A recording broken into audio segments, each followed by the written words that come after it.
Sí, ahí está.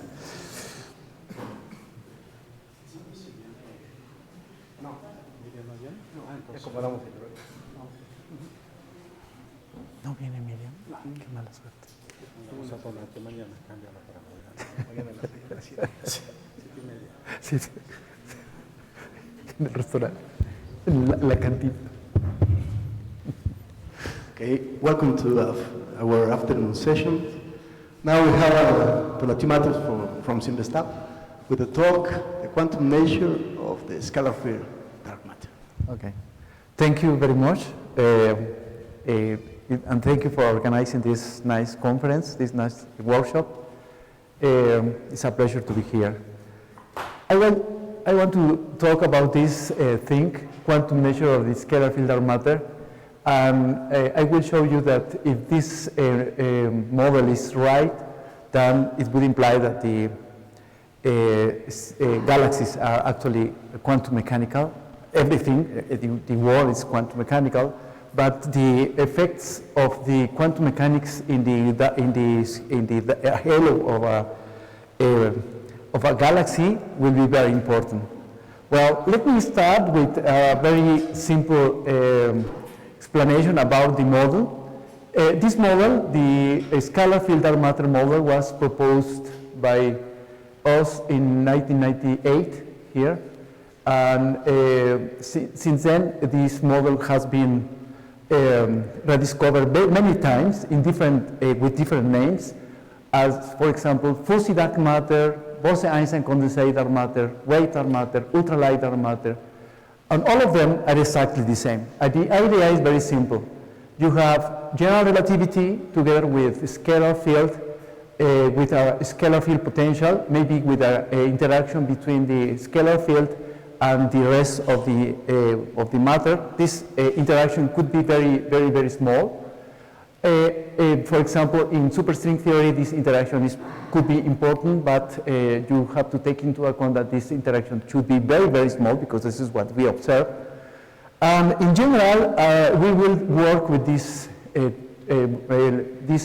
Lagrangian, and the scalar field will play the role of the dark matter. In other words, the dark matter is a scalar field.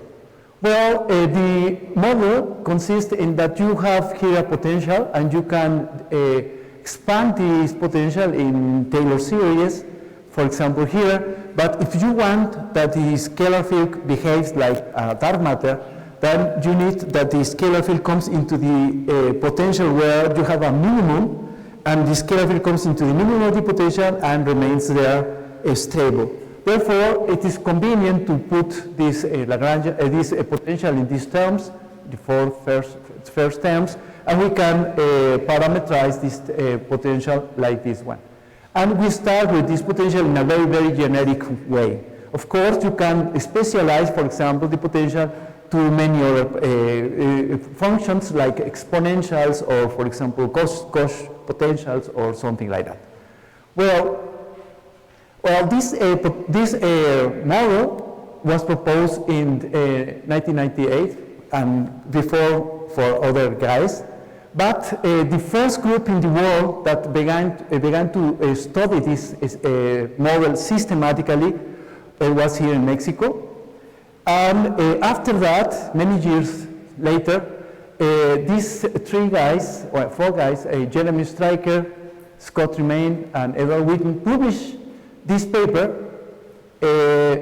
and rewrite again all these ideas about the scalar field. This is in 2017, 2016, and since then, since 2016, this model has become very popular, very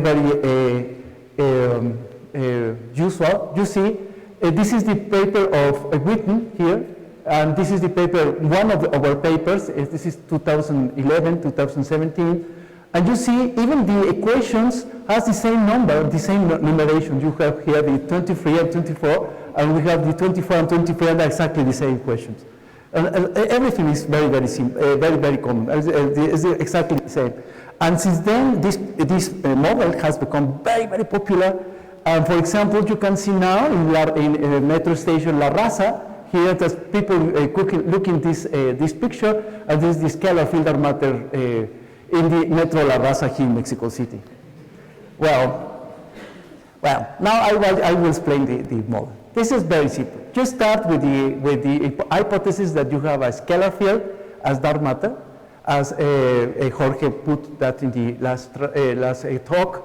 You have the Klein-Gordon equation dominating the dark matter behavior. Well, what I will talk about is I will make a transformation of this function, of the scalar field function, in terms of a new function here. It depends everything, but it has this new term. And with this transformation, you can rewrite the Klein-Gordon equation in this form. Well, we claim that this equation is the Klein-Gordon equation, is the Schrödinger way to write the Klein-Gordon equation. You see here the part of the phi psi dot, and you have here the state of the Laplacian, you have the D'Alembertian, because this is a relativistic, and so on. If you specialize this equation to the flat spacetime, that means you have these terms here, so this is in flat spacetime. This Klein-Gordon equation transforms into this Schrödinger equation, what we know. This is actually the Gross-Pitaevskii equation with this self-interaction term. Well, therefore, it is not surprising that the scalar field behaves quantum mechanical. You have here the Schrödinger equation, and this is not other thing that the scalar field written in a Schrödinger equation way. Well, we can perform this other transformation, the Madelung transformation now again, and in that case, this is very known. Defining this current, you can rewrite the Klein-Gordon equation in terms of the continuity equation, and this equation, that is the Bernoulli equation. In other words, you have the Klein-Gordon equation now in terms, as is the Klein-Gordon equation without approximations, without nothing. This is only a transformation. As is the Klein-Gordon equation, but now written in something like a fluid equation. That is the equation of the fluid. The difference between these equations and the fluid is only this term, and this term is called the quantum mechanics term. Okay? If I drop out this term here, then everything is completely the fluid equations as we know in the flat space-time. Well, why it is important, the quantum mechanical behavior of the scalar field? Well, let me show you the first consequences. This is the perturbation. This is the scalar field can be rewritten in terms of the background equation, background function, background scalar field plus a perturbation. This is the perturbation, and I will take this linearly. This is a linear equation or linear terms of the perturbation, and this is the result. You see, this is almost the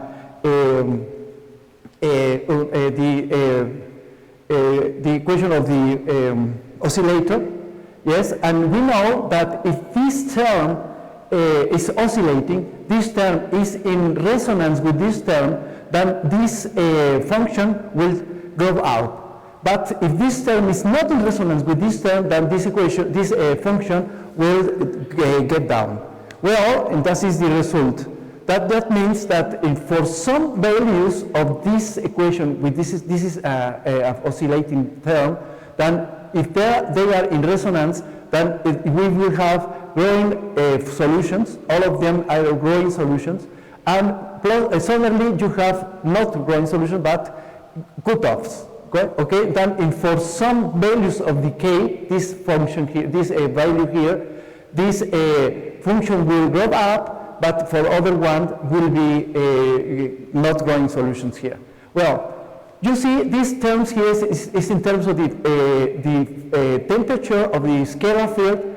This is the size of the fluctuation, and this one is the redshift. Okay, the A is the redshift. then if I put that in terms of this oscillation, I will have these growing solutions. And what I can do is, this m is the mass of the scalar field, then I can fit the scalar field in order to have the observed substructure in a galaxy, for example, in our galaxy.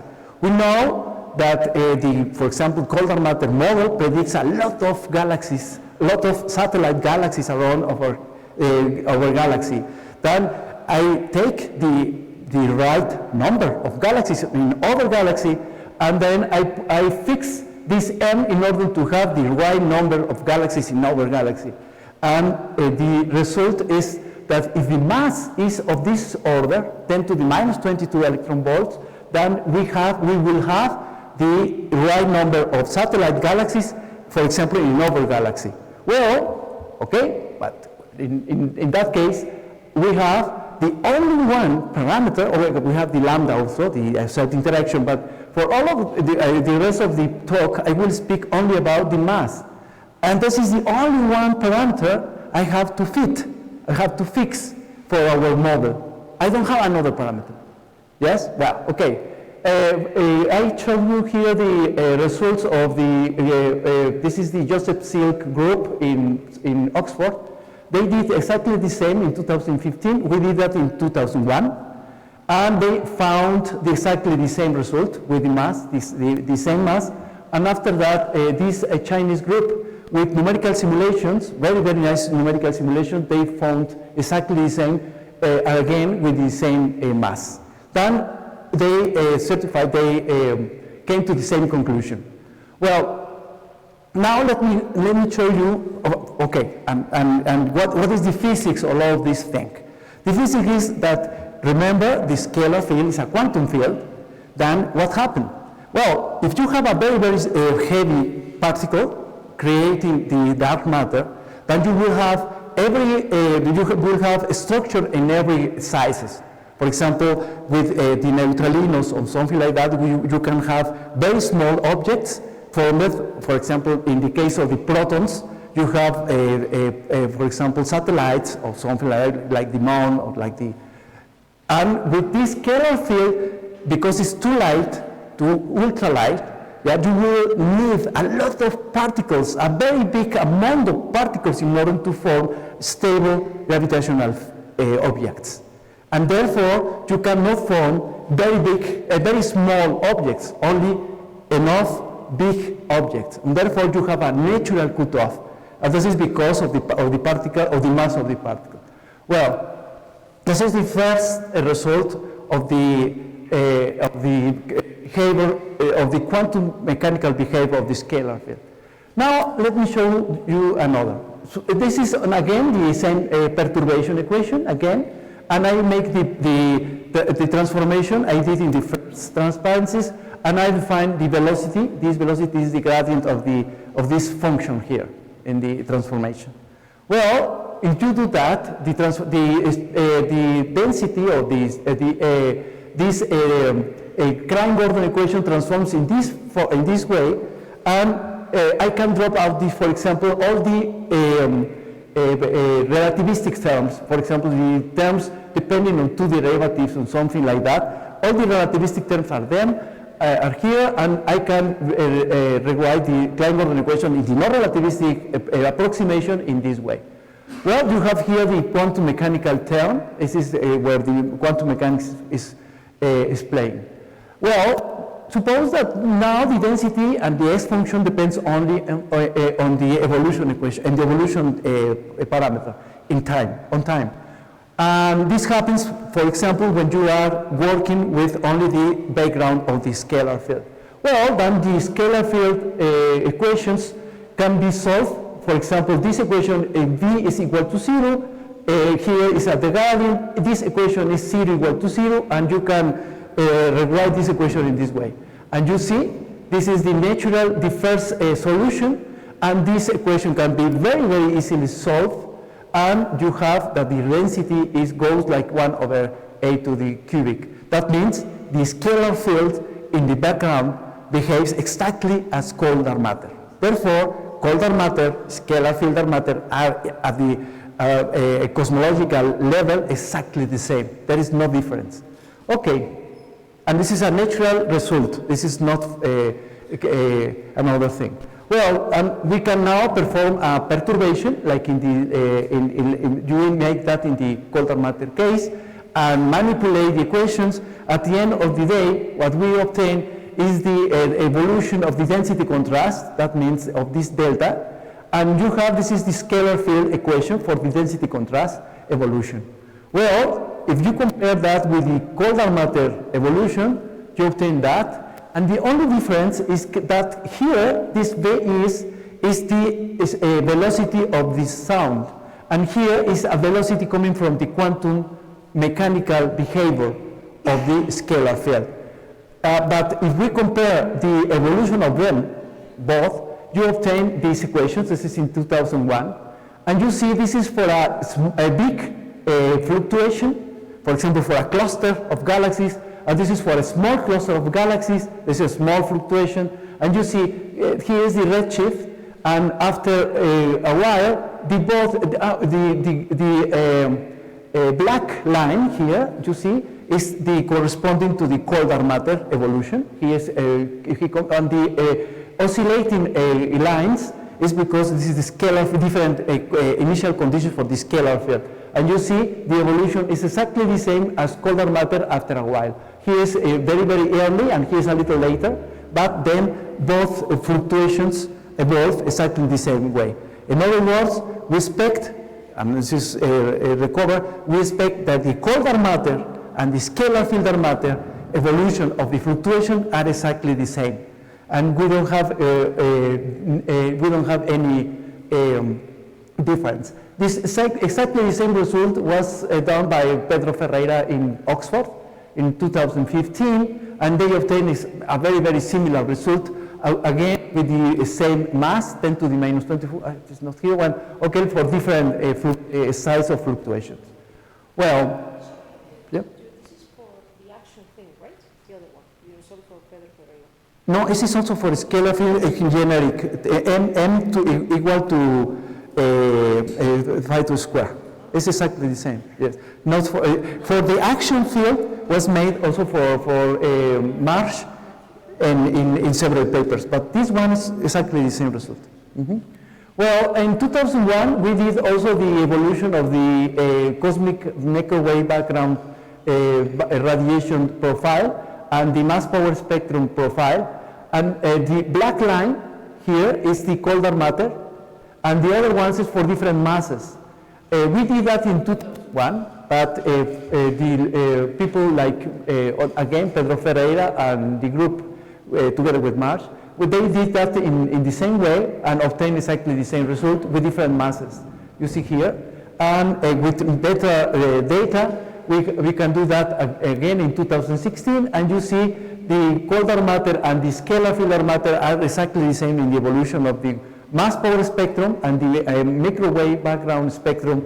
This is not surprising because the evolution of the perturbation is exactly the same in both models.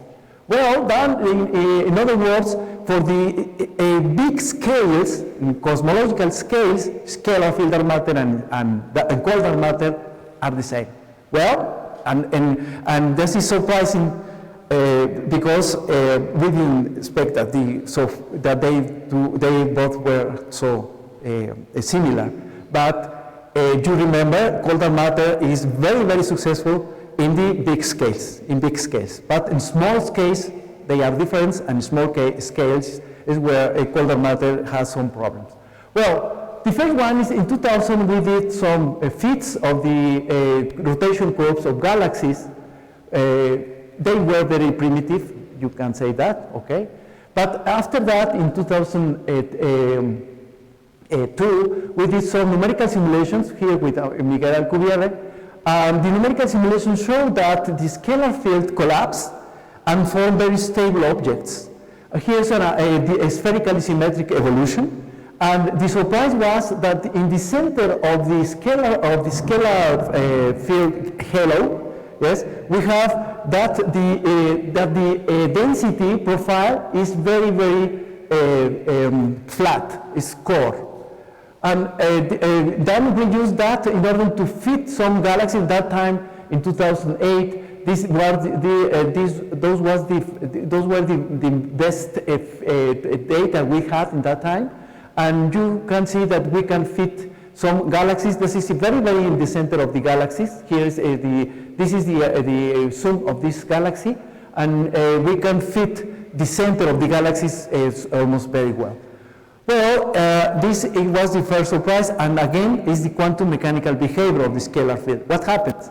In the center, for example, in the case of particles like neutralinos or gravitinos or protons, the particles tend to go into the center of the galaxy because they have a mass, a very big mass. But this is a quantum mechanical object, and then the quantum mechanical behavior avoids that the scalar field comes into the center and remains very swift, very weak, the density very flat. This is what we call a core density profile. You see,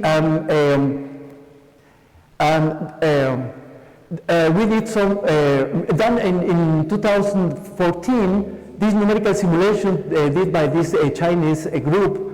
They did the first three-dimensional numerical simulations. They published that in Nature Physics paper. And this is the evolution that they show. And here you see the wave behavior of the scalar field.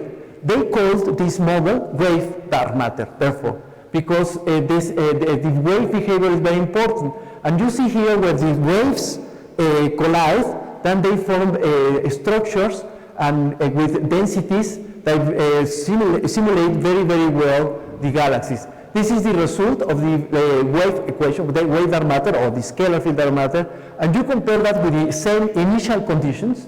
You see here, this is for the cold dark matter with the same initial conditions, and this is the result of the scalar field dark matter. And again, the result is that the amount of small particles, the satellite particles and so on, is smaller than here. Here we have less small particles, satellites, and the other result is that they found also that the center of the galaxies should be core, as we predict in 2004. Well, you have here a core, and this is very, very interesting.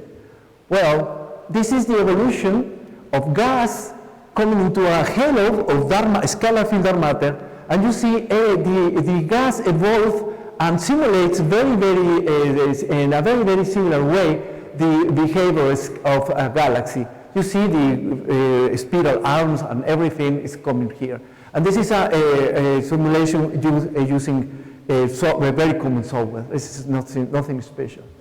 Well, but in the last time, of course, the people, astronomers, have done better observations and high-resolution observations. And you have here a very nice, very interesting observation that made by Stanley McGough together with his group. And they published these results where they claim that the galaxies in the center do not need the presence of dark matter. The acceleration does not need the presence of dark matter. This is the center of galaxies, you see here. This is the acceleration due to this is the observation, and this is the acceleration due to the dark matter. And here, you see in this part, the acceleration is a little smaller, here is bigger, and where the acceleration is bigger, acceleration coincides very well with the gas contained in the center of the galaxies. Well, they claim that, and they say that the acceleration observed is given by this oscillation. This is the baryonic, this is the gas baryonic acceleration, and this is the observer. And they gave this parameter here, and they changed that a little later, but this is almost the same in the next papers. Well, then what we found is that indeed all the profiles proposed in the literature for example, Burkett, scalar field dark matter, pseudo-isothermal wave dark matter, coincides with this thing, that the acceleration goes to zero, or fits very well the observed baryons in the center of the galaxy. Only the cold dark matter, that the Navarro-Frame-White profile, does not coincide with the observed one. But all the core profiles coincide very well with this observation. And now we found something very interesting. You see in the last transparency, let me show you that. Here, you have that all the profiles have a maximum in somewhere. If you want to that this maximum of those profiles coincide with the observed one, all the maximum must be in the same point and in the same size. Well, if we do that, then what we found is that all these parameters, these profiles, can coincide with the observed one if you put the maximum in the same way. Okay, but that means that mass, this is the mass of the scalar field is a constant, and this is a parameter that we found. This is necessarily constant because this is a constant, therefore this parameter must be a constant. But this parameter is just what Professor Salucci showed, is the multiplication of the central density times the central size of the bulk. That means, and this is different for each profile, but this term, this multiplication must be constant. And that is a consequence of the theory. This is a consequence of that of the fact that the density is core, or that the density profile is core. That is, in all of these cases, is the same. And this is an observation that here is the Professor Salucci's result. You see here the observation. Most of the galaxies have this product as a constant. It's almost constant. Well, that is a nice result because from these models, this is a natural result. Well, nevertheless, in the case of the scalar field, the other one are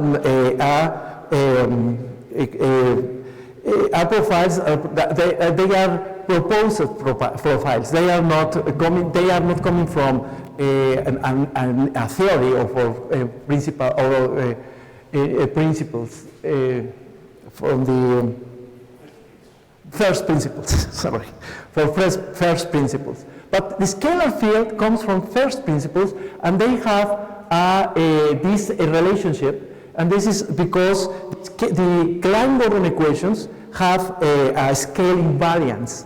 And this is a product of the scale invariance. If you have a solution of the Klein-Gordon equation and you put this scale, you transform these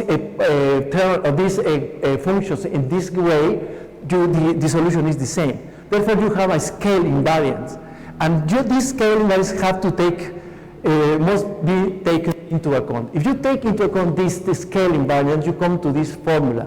And this formula is catastrophic. Why? You see, the mass of the scalar field is a constant. The mu dm is a constant. But in that case, the Rs should be a constant for all galaxies in the universe. That means the center of all the galaxies in the universe should be the same. But in the center of the galaxies, we are proposing there is a core scalar field density or density profile. That means that the mass of the center should be the same in all the galaxies in the universe. When we saw that, we thought this is catastrophic, game over. But what happened? Okay, then we thought, okay, for big galaxies, maybe this is not the problem. This is not a problem because you have to take into account the supermassive black hole, the gas and the baryons, the stars and so on. They play a very, very big role, and you cannot see this constant center. But what happened with the small galaxies? For example, with satellite galaxies or LSB galaxies. You don't have too many gas, you don't have a black hole, you have to see this mass, the constant mass. Well, we look into the possibility that this could happen. And we put all these green or blue or red squares here are the galaxies around our galaxy. This is those are the satellite galaxies of our galaxy. And this is the acceleration we predict using our model. And you see these points coincide with our results if the center of all of these galaxies are almost 350 parsecs, almost. And even these galaxies here, this is the Andromeda galaxies that we can see, they almost coincide with this thing. Well, but this was an observation, but after that we look into the literature, and we found this Nature in 2008 by the group of James Bullock, and you see here, these are 17 galaxies in our neighborhood, and all of them have 10 to the 7 solar masses inside 300 parsecs, like we predict. Then for small galaxies, all the galaxies, the small galaxies have exactly the same mass in the center of the galaxies. Oh well, this was a prediction of us, but this was seen in the 2008. And we look for the literature after that, and all the papers that make reference to this paper corroborate that all of these galaxies have exactly the same mass, of 10 to the 7 solar masses inside of 300 parsecs. We predict 350, well, they found 300 parsecs, and all the galaxies have the same mass. This is 6 orders of magnitude in different galaxies, and all of them have exactly the same mass in 300 parsecs. Well, our prediction was right, okay? The game is not over. Well, but another problem. Well, this is a numerical evolution of the halo of a big galaxy. This is a cluster of galaxies. This is a very big cluster of galaxies. You see, the cluster have velocities of 350 kilometers per second, and the size of this cluster is about 10 megaparsecs and so on, or something like that. Okay, 10 megaparsecs is the size of this cluster. If we evolve this cluster, you see it happens nothing, and the cluster remains very stable. But what happened with a galaxy? Well, with a galaxy, this is a galaxy 100 kiloparsec size, or almost. Yeah, the evolution comes that the evolution implies that the density goes very, very high, and the rotation curves break down. Well, this was a problem in 2003. And in that time we thought, whoa, game over. But not. Because those are very primitive evolutions. And this is the first approximation. And if you read about the literature about the Bose-Einstein condensates, the Bose-Einstein condensates they are never in the ground state. We say, okay, the Bose-Einstein condensate is when the scalar field goes into the ground state and remains there. But this is not true. In the reality, they have also perturbed states. And well, then we have to take into account the temperature. Well, then the idea was, okay, we have the Bose-Einstein condensate, but in with not necessarily T equal to 0 temperature, but with some temperature, and this is more realistic. Well, we did that in different ways, well, but my way is to do that very easy. And what I did is, if you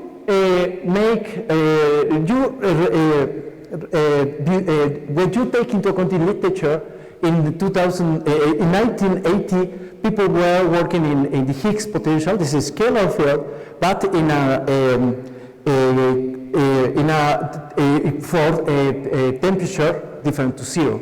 And what they did is they make a loop perturbation, a first loop perturbation, and then the potential transforms into this one. And this potential was, or is the scalar field in a container with a temperature different to 0. And in that case, if you evolve the temperature, you obtain that this scalar field transforms into these potentials, and you see that this implies that the scalar field goes to phase transition. Well, you have a critical temperature, and in this critical temperature is very important. Well, and if you will rewrite the scalar field equation, that means the Klein-Gordon equation for the evolution of the perturbation in terms of the critical temperature and the scalar field temperature, this is this one. Well, and fortunately, so you can solve this equation exactly, and this is the solution, provided that you have this relationship. Well, and it's in terms of the critical temperature and the temperature of the scalar field. Well, if you do that, you can now suppose, and it is right to suppose that you have a scalar field with 2 or 3 states, excited states, and you have the ground state, the first excited state, and so on. For example, you can fit the rotation curves with the ground state and the third excited state, or here also of the second excited state. Well, the fit is very well. This is for galaxies in different sizes. This is small galaxy, a middle, and a big galaxy. And you can do that in the same way for other galaxies. And you see here for 2 excited states or for 3 excited states, and the fit of the rotation curves is very well. Well, and you can do that also for clusters, galaxy clusters, and you see the fit is really very, very good. Then for small galaxies, middle, big, or clusters, if you have the excitation of the scalar field, that means temperature different to 0, then you can fit rotation curves very, very well. Well, but this is not enough. What happened? Well, you have here that was done for many years. Now we are working in this thing. You have here an evolution, 3D evolution of the scalar field, but now with 2 or 3 or 4 states. And you have here the ground state, of course, and this is the first excited state. Well, and of course the ground state dominates the center of the galaxy, and the excited states transform a little the evolution. In this paper, we are, and in other papers, we are proving that when you have we have temperature, we don't have T equal to 0, but we have temperature, then the halos remain very, very stable. Well, this is a very nice result, because now we need that they are stable, and this is the result. This is the 3D result, or this is here I'm not writing the ground state because they dominate everything. This is the first excited state, and you can see the second excited state. Yes, without the second, that is the result. And now there is again a consequence. You have the excited states. You have a density far away from the center, not only in the center of the galaxy. Well, what happened? Well, it happens that this is in this case is a satellite galaxy that we put in the equator, yes, and we try that this galaxy remains in the equator, of course, far away enough. And what happens? That the galaxy goes around of the excited states and begins to do that. That means that the galaxies won't remain in the equator. Then what happened? Well, this is an observation, and that was a challenge of the cold dark matter. In the Milky Way galaxy, the satellite galaxies are going in a plane, not around, they are not distributed in a homogeneous way, as predicted by cold dark matter. It is a challenge for the cold dark matter because in the Milky Way, all the galaxies, the satellite galaxies are in a plane. But it happens again in the Andromeda galaxy. And for a short time, this is the equator line, and you see it goes always in the plane. And for a short time in 2018, it was a new observation in the galaxy Centaurus A, where all the galaxies, the satellite galaxies, are again in only one plane. The probability that that happens in a cold dark matter simulation or in another simulation is very, very, very unlikely. It's really very, very hard. And here it is predicted. This is natural to obtain that. You see here, this is the velocity, the size of these lines is the velocity of the galaxies, and all the satellite galaxies are in only one plane. Here you see all these points are stellar clusters close to the center of the galaxy. This line is the line of the dust and stars, and in the center, of course, the stars are going around, but in the plane, far away, they remain only in one plane. They are not homogeneously distributed. Again, the game is not over. I think it's a new prediction of the scalar field dark matter model. Well, let me summarize. I was preparing my talk for 45 minutes. How much? 15 minutes more. 15? 50 minutes more. You have 15 minutes more. 50? You have 15. 15. Okay. Well, I was prepared. I prepared my talk for 45 minutes, and I did 45 minutes. Okay. Okay. I think so. Okay. Well, let me summarize. The scalar field dark matter model has only one parameter. Okay. It has two parameters, but the other parameter is not used for all of these observations. You can put the other parameter lambda equal to 0, it happens nothing. I will, if you want, speak about that later, but it happens nothing. But with this only one parameter, the ultralight mass of the scalar field 10 to the minus 22 electron volt, this is not fixed. It could be 10 to the minus 21 or 10 to the minus 23. It's not fixed. You can play with this parameter a little.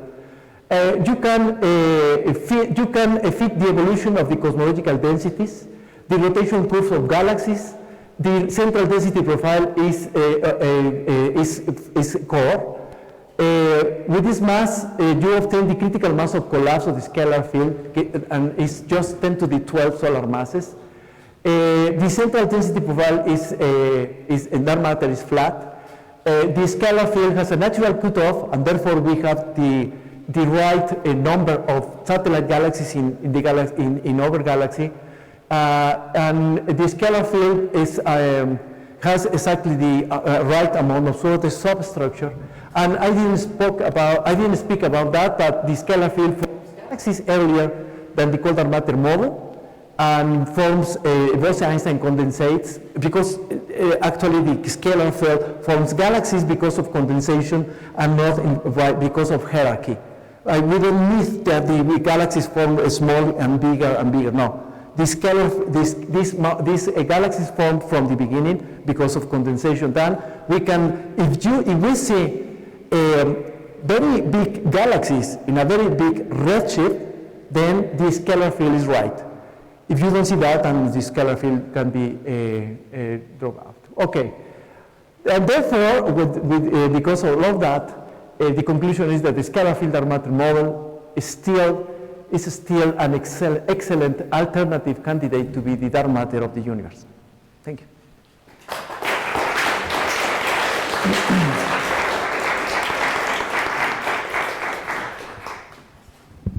Okay, we have time for several questions.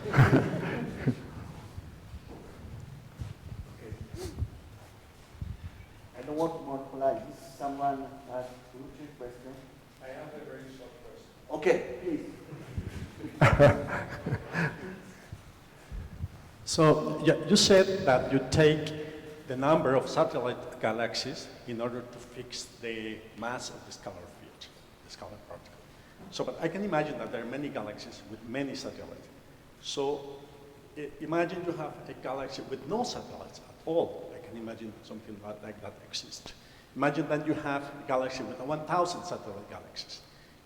How does, in this case, change the value of your scalar field, of the mass of the scalar field? Well, what I can say is, if you find a big galaxy with 4,000 satellite galaxies, maybe this could be a problem for this scalar field dark matter model. But if all of them are enough big and they are not too small, that maybe is not a problem, because it could be an anomaly in the case of this galaxy.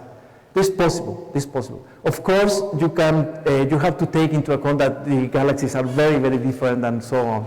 But you saw this evolution of the numerical simulations, and you see that all of them have very, very small amount of small structure. What you have here is that you cannot form, for example, galaxies too small. Galaxies should be enough big, 10 to the 7 solar masses. Smaller could be a problem for the scalar dark matter model. Mm-hmm. Okay, so I agree with the general conclusion that we still have to think about the scalar field as a matter, because we run out of candidates. But I don't want to be always the one who says this is not possible, but I want to say some important things. So, at least for me. So the first one is that the constant mass inside 300. This was a red herring. It was only on dwarf spheroidal because they didn't really measure the mass so well. Now they have retracted this, and especially we found in spiral galaxy in LSB that we have 2 orders of magnitude of mass within 200. Okay, so this is the first thing. Second, I'm sorry for McGuff, but has been published a paper which this relation doesn't happen in low surface brightness in dwarf galaxies. So the McGuff relation is only a small part of the more, say, important relation, which involves also the place where they are. So for this, so you should look at the really relationship which relates acceleration of the dark matter, acceleration of luminous matter, but the place where this is measured in terms of the length scale of the disk. Okay, so this is the real relationship. But then these are points. My question is, so first of all, the first question is, when you have excited status, when you fit the rotation current, you increase the number of free parameters? No. The only thing is that you have now the density, the central density for each state must be fixed must be fixed by the rotation curves. In other words, so you increase the number of parameters. Yes. Okay. So the fact that then you reproduce the galaxy rotation curves of different masses is because you have the possibility to change the different. Okay. So this is next question. Physically, no, because all these kind of problems are the same. How you can do a core radius of 10 parsec, and contemporaneously with the same process do the same on 100 kiloparsec. Okay, so you don't have even free parameter to do this. So can you have some idea how to do this in the future or something like this? Because if you increase the number of states, okay, but it's hardly to believe, no? Because you are increasing something. You have a curve which is flat, let's say, and you use 6 parameters to make it flat, so it's something I think over 15. So, and I want also the physics, okay, about this. Yeah, well, this is very simple. When you have the scalar field in a very homogeneous space-time, then the temperature comes down, and the scalar field condensate, okay? But you have a perturbation, and the perturbation provokes that the scalar field comes into the collapse. In that case, so when the universe expands, then the scalar field cools down. But when the scalar field collapses, warms and come into different temperatures. Therefore, the collapse provokes that the temperature comes out. That is the thing. The collapse makes that the volume of the fluctuation is smaller. Then the temperature comes out. Makes a different kind of distribution. Yeah, that means that the introduction of the temperature in your scalar field. That's the point. Okay. The increment of the temperature because of the collapse makes that the temperature inside of this collapse should be different. This will be phenomenological. That's yeah. Okay. Mm-hmm. That's the point. Mm-hmm. More questions? Comments? One more here. So in principle, if you look at these different states in which the scalar field can be, in general, you can have an infinite number of states. In this sense, you can have also an infinite number of free parameters. What's the possibility to find a rotational curve which cannot be fit with your model? It's not equal to 0, so you can fit anything. Yes. So imagine now a completely different curve in which you have exactly the Einstein, what we expect from the Einstein equation without dark matter. Mm-hmm. This is something you can also explain, mm-hmm. right? Mm-hmm. Well, this is again phenomenological. You see, if the scalar field with this temperature, the critical condensate temperature of such scalar field, you suppose that the scalar field with the lambda very, very small, as you saw in the previous talk, this lambda, the self-interaction is very, very small. Then the scalar field is almost an ideal gas. And the temperature the critical temperature of condensation for an ideal gas goes like 1 over the mass to the 5/3. But here, if you put here, for example, the mass of a natrium solid or something like that, you will find 10 to the minus 12 Kelvin. But if you put this small mass, the temperature will be very, very big. It's of orders of tera electron volts. Then this scalar field condensates very, very early in the universe because the temperature could be very, very high, and this thing condensates. Okay. Sure, but my point is that once you have condensation, mm-hmm. you can create an infinite number of free parameters. In this way, you can explain anything you want. Yeah. You can even explain the situation in which you have no scalar field at all. No. But now, when the collapse comes and it starts to collapse, then we expect that the first states excite, and not all of them. Of course, you can expect that all of them, because something make us warmer or something like that. It's possible, and that you can fit everything. But would you see, you need only 2 or 3 excited states in order to fit everything. What the rotation curves after this model say us is that what we have is only 2 or 3 states enough. Maybe you have many other states and many other excitations, but all of them are not so not big or not important in order to have the right rotation curves or something like that.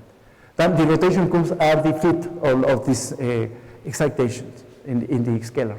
As is the idea. Mm-hmm. Comment? I have one. Yeah.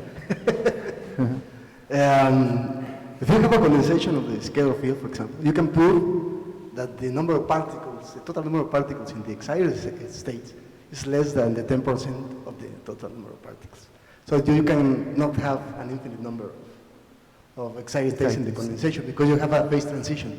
So if you have an infinite number of states, you don't have a condensing from the very beginning. At the distance, you should have a new parameter and you have more particles. Yeah, but you can take into account only the first, the second, because in the other, it's not relevant. I mean, They are not relevant. If we see a new galaxy with a new rotation curve, we will have enough parameters to fix that. This is my point.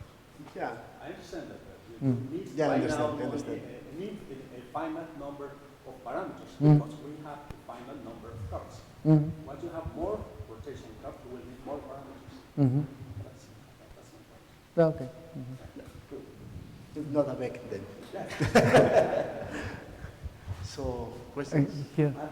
One more? Yeah. It's very good to finally meet you. I know we haven't had a proper conversation yet, but as you maybe know, Luis and Antonio Herrera and myself had been looking at this in the context of strong lensing models. Yeah. So I'd like to discuss that with you maybe tomorrow or later today. But I wanted to return to the point you made in the final slide, well, the second final slide, about the observing of big galaxies at high redshift. So could you be a bit more specific about the numbers there? Because with the James Webb Telescope coming up, or with SK8, it seems that suddenly, you know, the redshifts we can really probe to will be increasing rapidly Yes. in the coming years. So what kind of range of redshift are we considering here?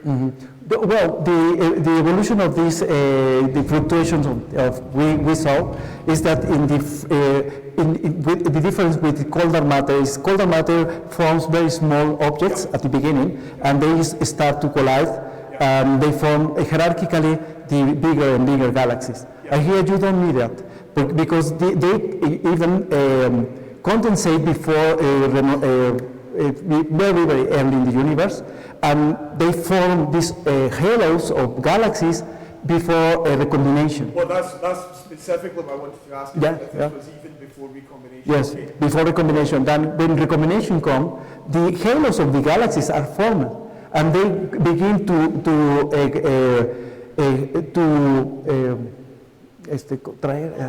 attract is the same word, to attract the baryons of the gas and so on, and they form the galaxies very, very early in the universe. Okay. Then if we see these galaxies, big galaxies, even 10 to the 12 solar masses or 10 to the 11 solar masses, galaxies, very, very far away, that means in very big redshifts, then scalar field can fit very well this observation.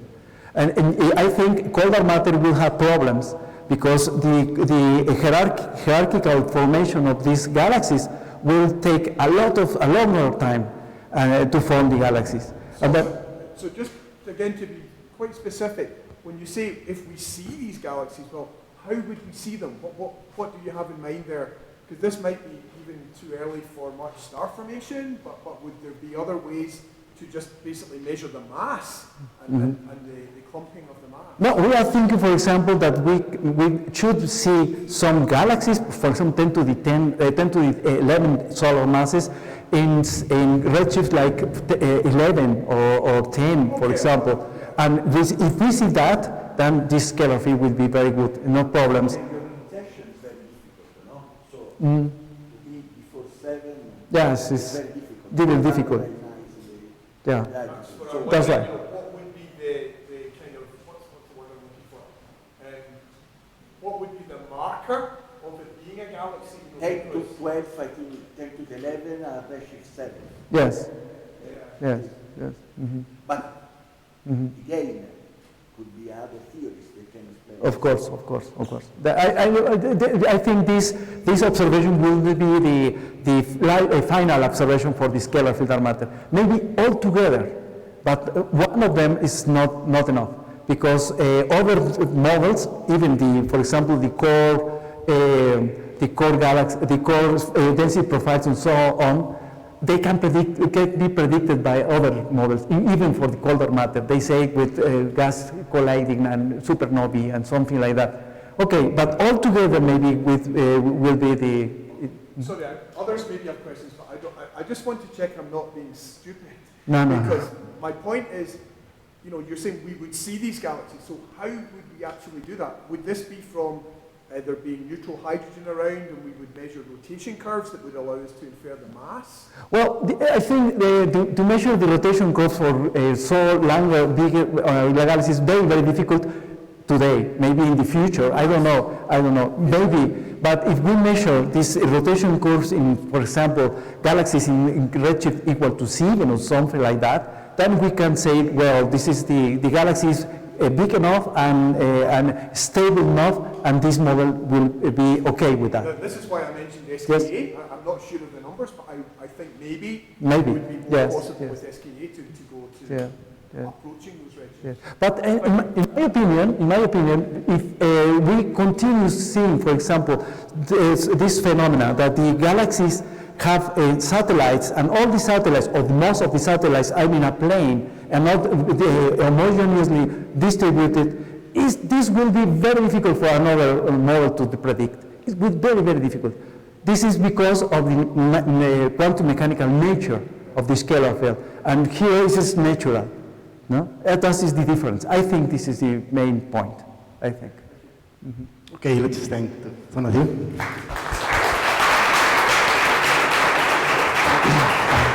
Gracias. Now we have 3 minutes coffee break and poster session. 30 minutes, not 20? Okay. Yeah, 25. Yeah, see, 25.